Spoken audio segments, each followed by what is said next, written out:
ಸರ್ಕಾರದಿಂದ ಜನಗಣತಿಗೆ ಚಾಲನೆ ನೀಡಿದ್ದು, ಈ ವಿಷಯಕ್ಕೆ ಸಂಬಂಧಿಸಿದಂತೆ ಒಂದು ಬ್ರೇಕಿಂಗ್ ನ್ಯೂಸ್ ಲಭ್ಯವಿದೆ.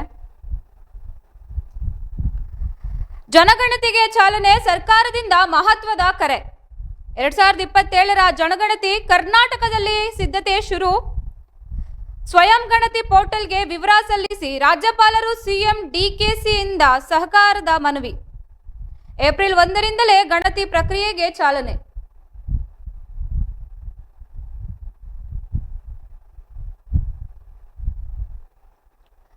ಜನಗಣತಿಗೆ ಚಾಲನೆ, ಸರ್ಕಾರದಿಂದ ಮಹತ್ವದ ಕರೆ. 2027ರ ಜನಗಣತಿ ಕರ್ನಾಟಕದಲ್ಲಿ ಸಿದ್ಧತೆ ಶುರು. ಸ್ವಯಂ ಗಣತಿ ಪೋರ್ಟಲ್ಗೆ ವಿವರ ಸಲ್ಲಿಸಿ ರಾಜ್ಯಪಾಲರು ಸಿಎಂ ಡಿಸಿಎಂರಿಂದ ಸಹಕಾರದ ಮನವಿ. ಏಪ್ರಿಲ್ 1ರಿಂದ ಗಣತಿ ಪ್ರಕ್ರಿಯೆಗೆ ಚಾಲನೆ. ದೇಶದ ಮಹತ್ವದ ಅಭಿಯಾನವಾದ 2027ರ ಜನಗಣತಿ ಪ್ರಕ್ರಿಯೆಗೆ ಏಪ್ರಿಲ್ 1, 2026ರಂದು ಆರಂಭವಾಗಿದ್ದು, ಕರ್ನಾಟಕದ ರಾಜ್ಯದಲ್ಲಿ ಮೊದಲ ಹಂತದ ಚಟುವಟಿಕೆಗಳು ಪ್ರಾರಂಭವಾಗಿದೆ. ಈ ಹಿನ್ನೆಲೆಯಲ್ಲಿ ರಾಜ್ಯದ ಜನತೆ ಈ ಐತಿಹಾಸಿಕ ಕಾರ್ಯಕ್ರಮದಲ್ಲಿ ಉತ್ಸಾಹದಿಂದ ಭಾಗವಹಿಸಬೇಕೆಂದು ರಾಜ್ಯಪಾಲರಾದ ತಾವರ್ ಚಂದ್ ಗೆಹ್ಲೋಟ್, ಮುಖ್ಯಮಂತ್ರಿ ಸಿದ್ದರಾಮಯ್ಯ ಹಾಗೂ ಉಪಮುಖ್ಯಮಂತ್ರಿ ಡಿಕೆ ಶಿವಕುಮಾರ್ ಅವರು ಕರೆ ನೀಡಿದ್ದಾರೆ. ಈ ಜನಗಣತಿ ಪ್ರಕ್ರಿಯೆಯು 2 ಹಂತಗಳಲ್ಲಿ ನಡೆಯಲಿದ್ದು, ಮೊದಲ ಹಂತದಲ್ಲಿ ಏಪ್ರಿಲ್ 1ರಿಂದ ಏಪ್ರಿಲ್ 15ರವರೆಗೆ ನಾಗರಿಕರು ಹೊಸದಾಗಿ ಪರಿಚಯಿಸಲಾದ ಸ್ವಯಂ ಗಣತಿ ಪೋರ್ಟಲ್ ಮೂಲಕ ಆನ್ಲೈನ್ನಲ್ಲಿ ತಮ್ಮ ವಿವರಗಳನ್ನು ಸಲ್ಲಿಸಲು ಅವಕಾಶ ಕಲ್ಪಿಸಲಾಗಿದೆ. ಈ ಪೋರ್ಟಲ್ನಲ್ಲಿ ಮೊಬೈಲ್ ಸಂಖ್ಯೆ ಮತ್ತು OTP ಬಳಸಿ ಮಾಹಿತಿಯನ್ನ ಸುಲಭವಾಗಿ ನಮೂದಿಸಬಹುದು. 2ನೇ ಹಂತದಲ್ಲಿ ಏಪ್ರಿಲ್ 16ರಿಂದ ಮೇ 15ರವರೆಗೆ ಗಣತಿದಾರರು ಮನೆ ಮನೆಗೆ ಭೇಟಿ ನೀಡಿ ಪಟ್ಟಿ ತಯಾರಿಕೆ ಮತ್ತು ವಸತಿ ಗಣತಿಯನ್ನ ನಡೆಸಲಿದ್ದಾರೆ.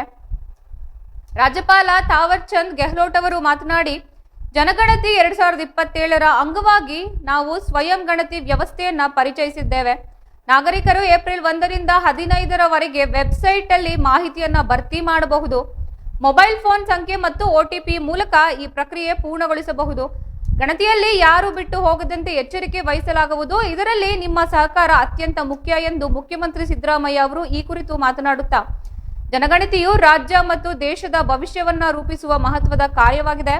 ಇದು ದತ್ತಾಂಶ ಆಧಾರಿತ ನಿರ್ಧಾರಗಳಿಗೆ ಸಹಾಯ ಮಾಡುತ್ತಾ ಆರೋಗ್ಯ, ಶಿಕ್ಷಣ, ವಸತಿ ಮತ್ತು ಮೂಲಸೌಕರ್ಯ ಕ್ಷೇತ್ರಗಳಲ್ಲಿ ಸಂಪನ್ಮೂಲದ ಸಂಪರ್ಕ ಹಂಚಿಕೆಯ ದಾರಿ ತೋರುತ್ತು. ನಾಗರಿಕ ಸ್ವಯಂ ಗಣತಿಯಲ್ಲಿ ಭಾಗವಹಿಸುವುದು ಕೇವಲ ಕರ್ತವ್ಯವಲ್ಲ, ಕರ್ನಾಟಕದ ಅಭಿವೃದ್ಧಿಗೆ ನೀಡುವ ಕೊಡುಗೆಯಾಗಿದೆ. ನಿಖರ ಮಾಹಿತಿಯು ಉತ್ತಮ ನೀತಿಗಳ, ಸೇವೆಗಳು ಮತ್ತು ಅಭಿವೃದ್ಧಿ ಕಾರ್ಯಗಳನ್ನು ರೂಪಿಸಲು ಸಹಕಾರಿಯಾಗುತ್ತದೆ ಎಂದು ತಿಳಿಸಿದ್ದಾರೆ. ಉಪಮುಖ್ಯಮಂತ್ರಿ ಡಿಕೆ ಶಿವಕುಮಾರ್ ಅವರು ಮಾತನಾಡಿ, ನಾಗರಿಕರು ಏಪ್ರಿಲ್ 1ರಿಂದ 15ರವರೆಗೆ ವೆಬ್ ಪೋರ್ಟಲ್ನಲ್ಲಿ ಸ್ವಯಂ ಗಣತಿಗೆ ಸಹಕರಿಸಬೇಕು. ಮೊಬೈಲ್ ಫೋನ್ ಸಂಖ್ಯೆ ಮತ್ತು OTP ಮೂಲಕ ಮಾಹಿತಿಯನ್ನ ಭರ್ತಿ ಮಾಡಬಹುದು. ಏಪ್ರಿಲ್ 16ರಿಂದ ಮೇ 15ರವರೆಗೆ ಗಣತಿದಾರರು ಮತ್ತು ಮನೆಗೆ ಭೇಟಿ ನೀಡಿದಾಗ ಸಹಕರಿಸಬೇಕು. ನಿಗದಿತ ಅವಧಿಯಲ್ಲಿ ಸ್ವಯಂ ಗಣತಿಯನ್ನ ಪೂರ್ಣಗೊಳಿಸಿ ಜನಗಣತಿ 2027ಅನ್ನು ಯಶಸ್ವಿಗೊಳಿಸಲು ಎಲ್ಲರೂ ಕೈಜೋಡಿಸಬೇಕು ಎಂದು ಮನವಿ ಮಾಡಿದ್ದಾರೆ. ಈ ಗಣತಿ ಪ್ರಕ್ರಿಯೆಯು ಕರ್ನಾಟಕ ಸೇರಿದಂತೆ ದೆಹಲಿ, ಗೋವಾ, ಮಿಜೋರಾಂ, ಒಡಿಶಾ, ಸಿಕ್ಕಿಂ ರಾಜ್ಯಗಳು ಹಾಗೂ ಅಂಡಮಾನ್ ನಿಕೋಬಾರ್ ಮತ್ತು ಲಕ್ಷದ್ವೀಪ್ ಕೇಂದ್ರಾಡಳಿತ ಪ್ರದೇಶಗಳಲ್ಲಿ ನಡೆಯುತ್ತಿದ್ದು, ಈ ಮಹತ್ವದ ಕಾರ್ಯಕ್ರಮದಲ್ಲಿ ಪ್ರತಿಯೊಬ್ಬ ನಾಗರಿಕನು ಭಾಗವಹಿಸುವ ಮೂಲಕ ದೇಶದ ಅಭಿವೃದ್ಧಿಗೆ ಕೈಜೋಡಿಸಬೇಕೆಂದು ಸರ್ಕಾರ ಮನವಿ ಮಾಡಿದೆ. 1ನೇ ತಾರೀಕಿಂದ 15ನೇ ತಾರೀಕು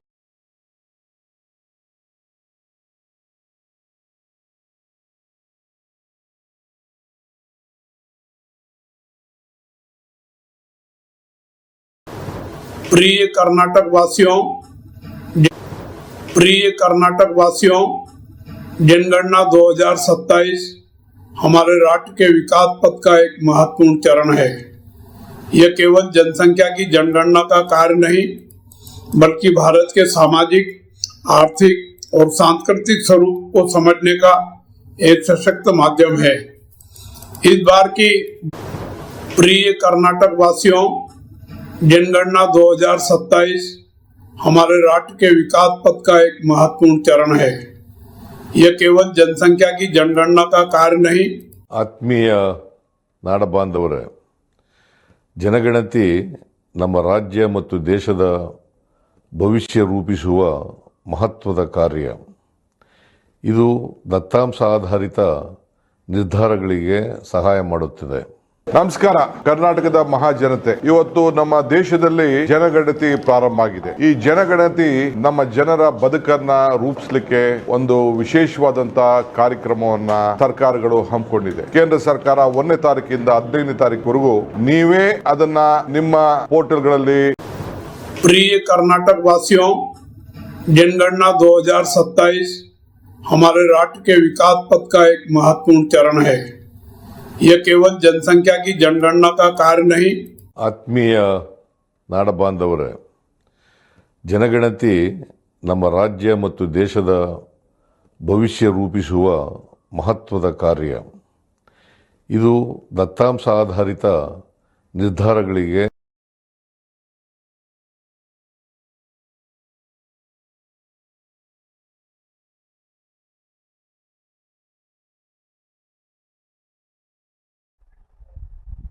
ಇದ್ರ ಬಗ್ಗೆ ಹೆಚ್ಚಿನ ಮಾಹಿತಿ ನೀಡಲು ನ್ಯೂಸ್ ಡೆಸ್ಕ್ ಇಂದ ನಮ್ಮ ಜೊತೆ ಮನೋಜ್ ಅವರು ದೂರವಾಣಿ ಸಂಪರ್ಕದಲ್ಲಿದ್ದಾರೆ. ಮನೋಜ್, ಹೇಳಿ, ಸ್ವಯಂ ಈ ಮೊದಲನೇ ಸರಿ ನಡೀತಾ ಇರೋದ್ರಿಂದ ಏನಿರ್ಬೋದು ಇದ್ರ ಪ್ರಕ್ರಿಯೆ? ಮೊದಲನೇ ಸರಿ ಸ್ವಯಂ ಜನಗಣತಿ ನಡೀತಿರೋದ್ರಿಂದ ಏನಿರ್ಬೋದು ಪ್ರಕ್ರಿಯೆ ಇದ್ರು?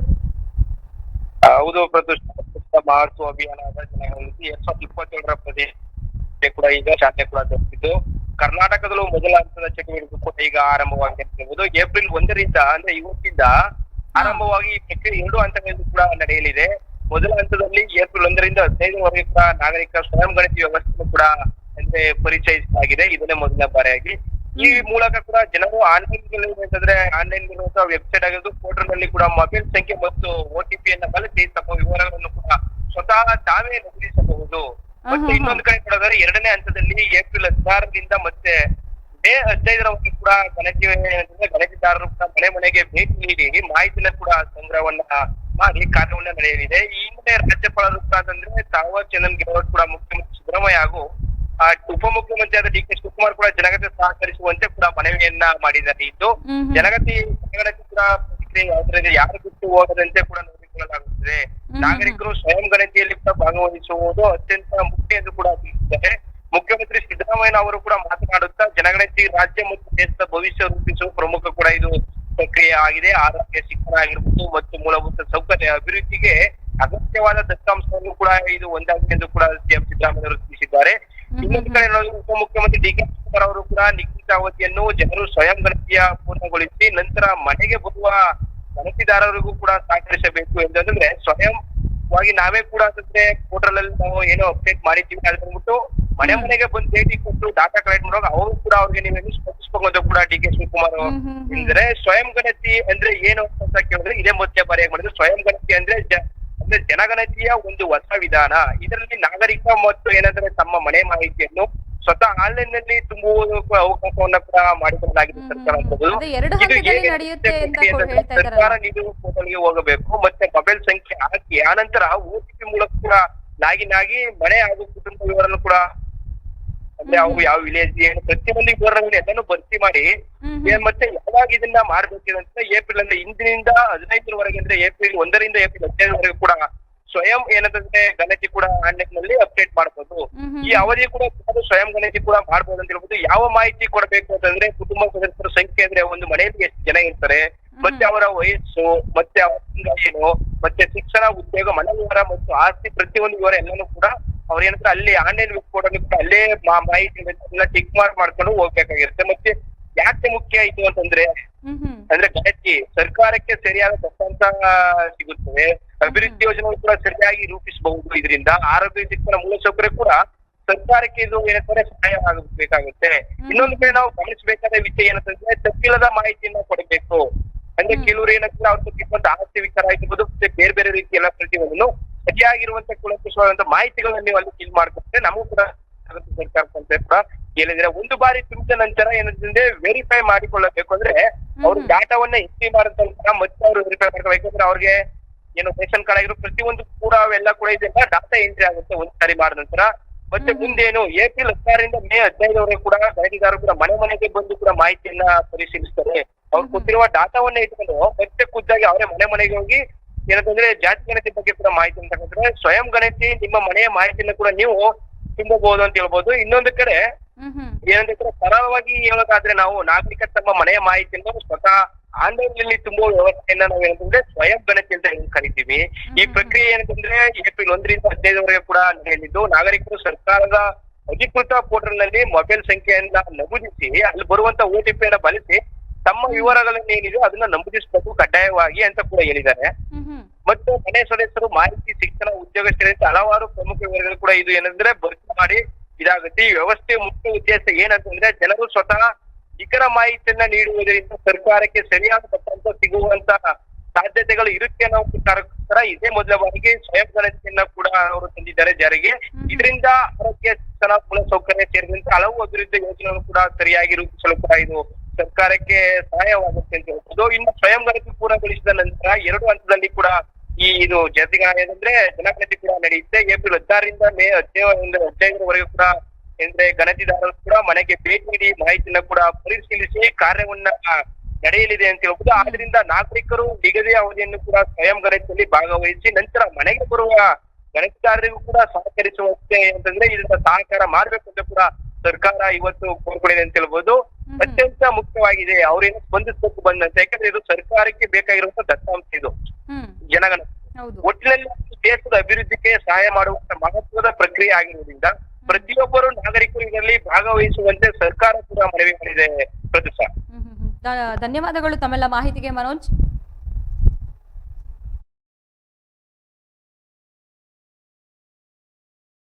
ರೂಪಿಸುವ महत्वद कार्य। प्रिय कर्नाटक वासियों, जनगणना 2027 हमारे राष्ट्र के विकास पथ का एक महत्वपूर्ण चरण है। यह केवल जनसंख्या की जनगणना का कार्य नहीं, बल्कि भारत के सामाजिक, आर्थिक और सांस्कृतिक स्वरूप को समझने का एक सशक्त माध्यम है।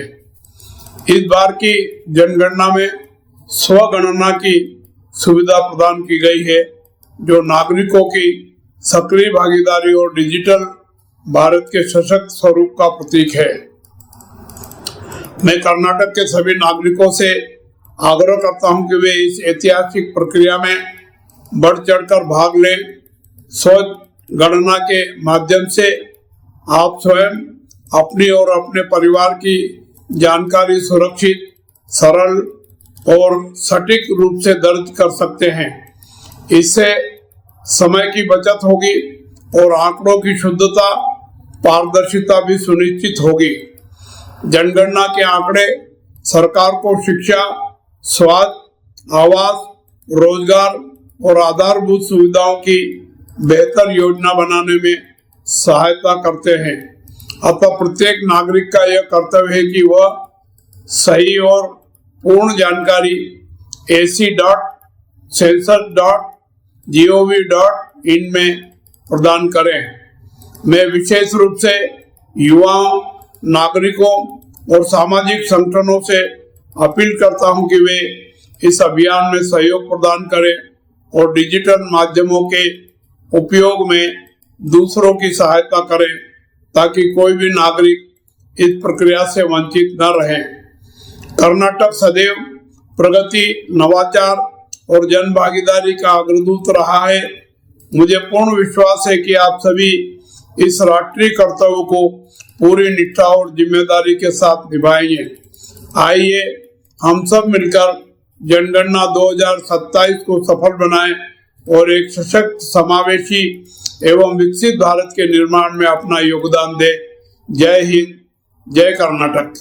ಆತ್ಮೀಯ ನಾಡಬಾಂಧವರೇ, ಜನಗಣತಿ ನಮ್ಮ ರಾಜ್ಯ ಮತ್ತು ದೇಶದ ಭವಿಷ್ಯ ರೂಪಿಸುವ ಮಹತ್ವದ ಕಾರ್ಯ. ಇದು ದತ್ತಾಂಶ ಆಧಾರಿತ ನಿರ್ಧಾರಗಳಿಗೆ ಸಹಾಯ ಮಾಡುತ್ತದೆ. ಆರೋಗ್ಯ, ಶಿಕ್ಷಣ, ವಸತಿ ಮತ್ತು ಮೂಲಸೌಕರ್ಯ ಕ್ಷೇತ್ರಗಳಲ್ಲಿ ಸಂಪನ್ಮೂಲದ ಸಮರ್ಪಕ ಹಂಚಿಕೆಗೆ ದಾರಿ ತೋರುತ್ತದೆ. ಜನಗಣತಿ 2027ರ ಅಂಗವಾಗಿ ನಾವು ಸ್ವಯಂ ಗಣತಿ ವ್ಯವಸ್ಥೆಯನ್ನು ಪರಿಚಯಿಸಿದ್ದೇವೆ.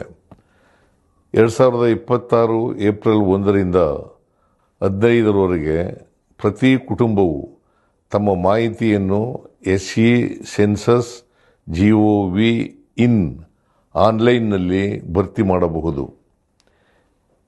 ಈ ಪ್ರಕ್ರಿಯೆ ಸರಳ ಮತ್ತು ಸುರಕ್ಷಿತವಾಗಿದೆ.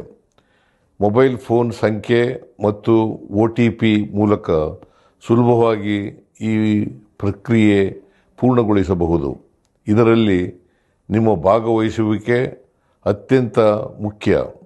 ಇದು ಕೇವಲ ಕರ್ತವ್ಯವಲ್ಲ, ಕರ್ನಾಟಕದ ಅಭಿವೃದ್ಧಿಗೆ ನಿಮ್ಮ ಕೊಡುಗೆ.